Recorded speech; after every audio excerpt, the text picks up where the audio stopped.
Imagine trying to, like, completely rebuild a commercial airplane's engine. Right. But you have to do it while the plane is flying at 30,000 feet. It's packed with passengers, and if you drop so much as a single screw, the aviation authorities will just ground your entire fleet forever. Yeah. You can't just hit pause. Exactly. Yeah. You can't pause the flight, you can't make a mistake, because people on board are literally relying on you to keep them in the air. It's terrifying, honestly. It is. And that is exactly what it feels like to change how the pharmaceutical industry operates. So welcome to today's deep dive, where we are unpacking a masterclass in how massive, notoriously rigid, heavily regulated entities actually evolve without, breaking the law. Because the stakes in this industry are uniquely unforgiving. I mean, when you're manufacturing life-saving drugs, operational changes don't just impact profit margins. Right. They impact human lives. And of course, they trigger intense regulatory scrutiny from agencies like the FDA. Which is why the source material we're dissecting today is just so fascinating.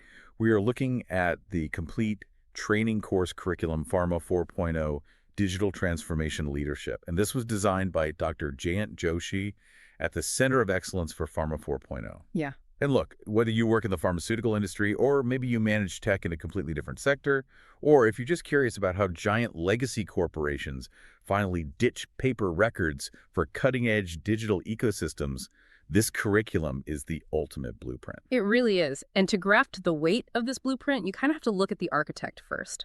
Dr. Jayant Joshi brings over 35 years of hands-on experience in the pharmaceutical industry. 35 years, wow. Right, and he's delivered well over 100 training programs globally. So he isn't writing this from some ivory tower. He has spent decades on the factory floor and in the boardroom. He understands the brutal friction that happens when you try to force operational excellence to merge with unproven new technology. And he translated that friction into what looks like, frankly, a grueling gauntlet. Oh, absolutely. The curriculum is divided into 3 distinct learner levels. You've got basic, advanced, and expert. But the defining feature here is that the path is strictly sequential. You are locked in step by step. Right. A learner cannot just jump ahead to the shiny futuristic AI sections. You only unlock the next phase after completing the prior learning content, submitting a full project report, passing a rigorous assessment, and generating a certificate. You really have to prove you can handle the basics before you get the keys to the advanced machinery. Exactly. Okay, let's unpack this because I want to start with modules 1 and 2. The foundation. Yeah. Before you can put AI or robots into a factory, you have to get the human beings and the corporate strategy aligned. That sequential lock we mentioned, it's entirely by design. The journey starts far, far away from the factory floor algorithms. It starts with human beings. Before anyone is allowed to discuss predictive robotics, leaders are forced to confront enterprise strategy and change leadership in Module 1. And there's this foundational assessment that poses a critical question about the primary purpose of digital transformation. Let me guess, it's not to buy cool new gadgets. No, exactly. The correct answer explicitly rules out buying more software. Yeah. The actual goal has to be creating business, quality, compliance, and operational value. I mean, buying expensive enterprise software without a human-centered strategy is basically like buying a $5,000 treadmill without a workout plan. Yeah, best case scenario, it just ends up functioning as a very expensive high-tech clothing rack in the corner of your bedroom. Totally, just draped in laundry. Yeah. So the curriculum demands that leaders conduct a deep digital maturity assessment to figure out where the organization actually stands before they buy a single tablet. Which addresses the core reason digital initiatives fail in the first place. It isn't usually the software that breaks, it's the lack of leadership alignment and the absence of a clear business case. To counter this, in Module 2, leaders are required to design a change champion network, because you cannot simply mandate a massive operational shift from a carpeted boardroom and expect it to survive contact with the factory floor. Yeah, you need site-level champions. And here's my pushback on this. If you've ever tried to roll out a new software tool at your own job, you know exactly what happens. Everyone ignores it. Everyone ignores it. They go straight back to their old spreadsheets. So now imagine doing that with thousands of site workers who've been doing things a certain way, like logging batch records on paper, for literally decades. It's a huge hurdle. Right? Because people inherently resist new systems that feel like, surveillance or extra work. So how does a CEO actually force that kind of cultural shift? Well, the thing is, you don't force it, you align it. The curriculum anticipates this exact resistance by demanding visible sponsorship alongside what they call a sustainability-linked digital use case. Okay, what does that actually mean on the ground? It means leadership cannot act as passive sponsors who just sign the checks. But more importantly, the curriculum forces those leaders to tie digital tools to the actual pain points of the workers. Instead of just handing a floor worker a tablet and saying, use this, you build a use case around, say, paperless quality. Oh, meaning you target the administrative busy work that drives them crazy. Exactly. Like if a worker spends 2 hours a shift just chasing down physical signatures on a paper batch record, digitizing that specific process actually gives them their time back. Precisely. Or you tie the technology to waste reduction and energy monitoring, which shows a tangible sustainability value that makes their working environment better. If we connect this to the bigger picture, transformation isn't about the software, it's about altering the culture so the software is actually useful. Okay, that makes sense. And you track adoption KPIs like login frequencies and process compliance to verify that the culture is actually shifting. So only after the strategy is set and the culture is primed does the curriculum finally let these executives step onto the actual shop floor. Now we get to the fun stuff. Modules 3 and 4. Yeah. We transition from the theory of change management into the physical reality of smart manufacturing. This is where the medicine is actually made. It's the collision point between information technology and the IT networks in the office and operational technology, the OT. The loud, vibrating physical machinery on the floor. Exactly.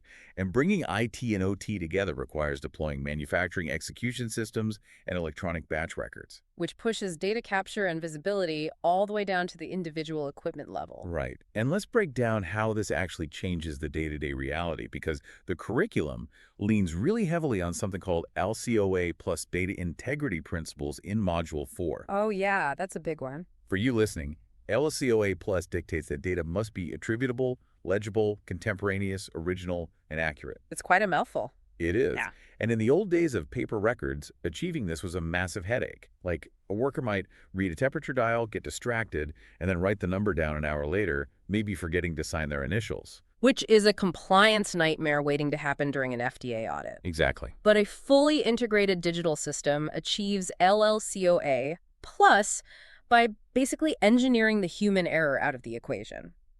The moment a worker logs into the machine interface using a secure biometric ID, the system hard-codes an unalterable timestamp to every action they take. So the data is instantly attributable to that specific worker. Right. It is recorded contemporaneously in real time, and it's the original, accurate source. And that structural integrity allows the factory to introduce predictive maintenance. Which, here's where it gets really interesting. Instead of waiting for a critical centrifuge to break down and ruin a $1 million batch of biologics, the factory relies on digital twins. Digital twins are fascinating. They are. They're virtual digital replicas of the physical machines. So sensors on the real centrifuge feed real-time vibration and temperature data into the digital twin, which runs constant simulations to predict exactly when a component is going to fail. It allows the factory to act proactively rather than reactively. You can pull a machine offline for maintenance weeks before a catastrophic failure occurs. But wait, looking at how digital twins operate raises a massive red flag for me. Oh. Think about the clash between this agile, cutting-edge tech and strict regulatory rules. Let's say the digital twin model predicts that a machine will fail in 2 weeks. Smart manufacturing logic says, great, pull it offline and replace the part right now. Right. But what if the rigid FDA-approved standard operating procedure, the SOP, dictates that maintenance on that specific machine isn't legally due for another 2 months? Ah, I see what you're getting at. Yeah, touching it early without the scheduled protocol could violate the validated process. Doesn't this agile, smart manufacturing inherently clash with rigid pharma regulation? That paradox is the exact reason this curriculum dedicates Module 4 to regulatory alignment and quality 4.0. The core philosophy here requires shifting the entire organization from compliance by inspection. Where you just check the product at the very end. Exactly, shifting from that to quality by design. The digital tools are not implemented to bypass regulations, they are built to enhance them. So how does a CEO navigate that early maintenance scenario without failing an audit? By designing what the curriculum calls digital validation governance models. You have to prove to the regulators that your computerized systems are fit for their intended use. Hmm. So if the digital twin suggests early maintenance, the governance model ensures that the action is not just taken arbitrarily. It's structured. Very. It is managed through automated change control protocols and risk-based validation. The system generates an undeniable, continuous audit trail of the predictive data, the decision-making process, and the final execution. So the technology utilizes the data to make the regulatory process more robust, neutralizing the conflict between agility and compliance. Okay, I see. The tech doesn't break the rules. It just executes the rules faster and with perfect memory. But fixing the factory floor is still really only half the battle. Because a perfectly manufactured, meticulously compliant, life-saving drug is completely useless if it sits in a shipping container that gets 5 degrees too warm on its way to a hospital. Which brings us to the outside world, modules 5 and 6. The transformation has to extend beyond the factory walls. Right. The curriculum forces leaders out into the digital supply chain. It introduces demand sensing, utilizing historical data and near real-time external signals to predict exactly what medications are needed globally and when. And it heavily emphasizes cold chain monitoring, which is vital because so many modern treatments like biologics or certain vaccines are incredibly temperature sensitive. If they deviate from a strict temperature range, the proteins denature and the drug is ruined. Right, so sensors track the ambient temperature minute by minute across oceans and highways. The logistics of this are staggering, especially when you factor in serialization, which is a non-negotiable requirement for modern pharma logistics. Serialization is so fascinating to me. It's the process of assigning a unique, cryptographically secure digital fingerprint, like a specific barcode, to every single pill bottle or package. Yeah. And as that package moves from the factory to a warehouse, to a truck, and finally to a pharmacy, it gets scanned. If a counterfeit batch of antibiotics hits the market, that digital tracking allows authorities to scan the barcode and instantly verify that those specific serial numbers were never manufactured by the legitimate company. It physically stops counterfeits from entering the legitimate supply chain. It creates a beautifully integrated, globally visible control tower for the entire life cycle of the drug. Yeah, but connecting demand planning, manufacturing equipment, temperature sensors, and third-party logistics providers into one giant digital ecosystem creates a terrifying vulnerability, doesn't it? How so? Well, you're linking highly sensitive intellectual property, manufacturing controls, and distribution networks into one massive, glittering target. Aren't these companies just building the world's most lucrative target for a ransomware attack? Oh, for sure. I mean, if one logistics vendor gets hacked, the entire drug supply could paralyze. The curriculum does not shy away from that reality at all. What's fascinating here is that Module 6 explicitly acknowledges that connected systems exponentially increase exposure to cyber risks. The solution demanded here is intense, unyielding governance. Okay. Learners are forced to build a comprehensive risk register, literally mapping out potential cybersecurity threats, operational disruptions, and vendor dependencies. Meaning they have to run a third-party digital risk assessment. Yeah. They cannot just blindly trust their cloud providers or software vendors. Exactly. They have to audit the system integrators and data processors with the exact same rigor they apply to chemical suppliers. Because in a digital ecosystem, a vulnerability at your cloud hosting provider is a direct vulnerability in your drug supply. Wow, yeah. The digital governance board designed by the learner must establish absolute clarity on decision rights, accountability, and security controls. You cannot outsource your tech and assume the risk goes with it. You govern the risk actively. And I noticed that governance extends to ESG reporting as well. Environmental, social, and governance metrics. Things like carbon emissions, paper reduction, and responsible sourcing can't just be vague marketing bullet points anymore. No, they have to be tracked and verified with the same reliable, transparent data used to manufacture the actual drugs. Okay, so having secured the foundational culture, the physical factory floor, and the global supply chain, the curriculum finally allows these top executives to tackle the ultimate frontier in Module 7. Data, AI, and digital innovation. We finally arrive at artificial intelligence, Well, the Wild West. This section covers generative AI, enterprise data platform strategy, and, most importantly, responsible AI. And the curriculum makes a very blunt point right out of the gate.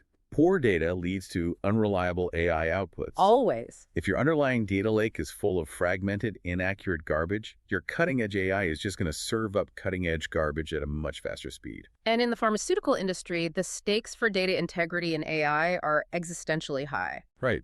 I mean, if a marketing agency's AI hallucinates an image with 7 fingers on hand, it's a funny viral joke. Right. If a pharmaceutical AI hallucinates a dosage calculation or decides to ignore a critical manufacturing deviation because of a poorly trained predictive model, Yeah. people could literally die. Yes. So how does a course designed for CEOs ensure that these executives don't just blindly buy into the AI hype to appease their shareholders? By holding them to a brutal standard of proof, just look at the grading weightage in the syllabus. Oh, right. The multiple choice assessments are only a fraction of the grade. For expert level learners, meaning the CEOs, the CXOs, the board members, Ah, the passing bar is an uncompromising 80%. that's rough for executives who are used to just delegating. Exactly. And a massive chunk of that relies on submitting a practical project report. They cannot just theorize about machine learning. They are required to design a comprehensive AI governance framework. And what does that framework actually monitor in practice? It dictates strict protocols for use case approval, ensuring AI is only deployed where it adds verifiable value. It establishes continuous data quality standards, monitors the algorithms for model drift. Wait, model drift. Yeah, which is when an AI's accuracy degrades over time as real-world data changes. And above all, it mandates continuous human oversight. The human-in-the-loop element is crucial. The AI is never left alone in the dark to make autonomous decisions about drug quality or safety. Never.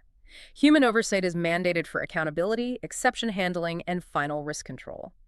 AI is treated as a highly volatile, highly powerful tool that requires immense responsibility, not a magic wand that fixes profit margins automatically. Right. Leaders have to prove they can scale an AI initiative from a small pilot program to the enterprise level while maintaining absolute trust and measurable compliance. Which brings us to the final boss of this gauntlet, the capstone project. The grand finale. Yeah.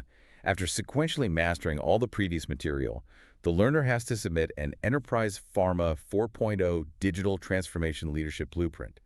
They have to get everything, the change management strategy, the smart manufacturing protocols, the supply chain ecosystem, and the AI governance framework, and integrate it all into a cohesive 3-year roadmap. It requires a clear investment thesis and ROI calculations. It really is the ultimate test of executive application. They aren't just recalling theories. No, they are building a fully governed, risk-assessed, patient-centric action plan for a global enterprise.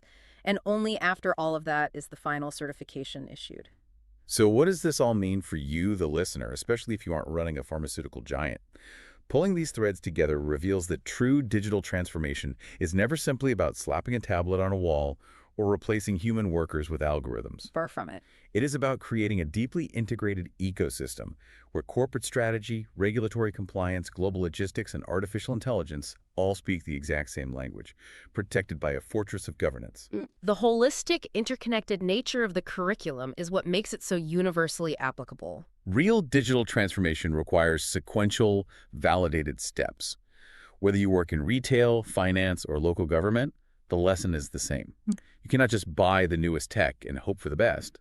You have to train your people, you have to protect your data, and you have to mathematically prove that the technology serves the ultimate goal of the business. And, this raises an important question, and it's something I want to leave everyone to mull over. Sure. If an industry as heavily regulated, complex, and notoriously risk-averse as pharmaceuticals can successfully map out a digital transformation, this comprehensive what is the excuse for less regulated industries failing at basic digital upgrades? Oh, wow. Could it be that the very regulations that seem to hold pharma back, the intense audits, the data integrity laws, the strict validation rules, are actually the forced guardrails that make their digital transformations ultimately more successful?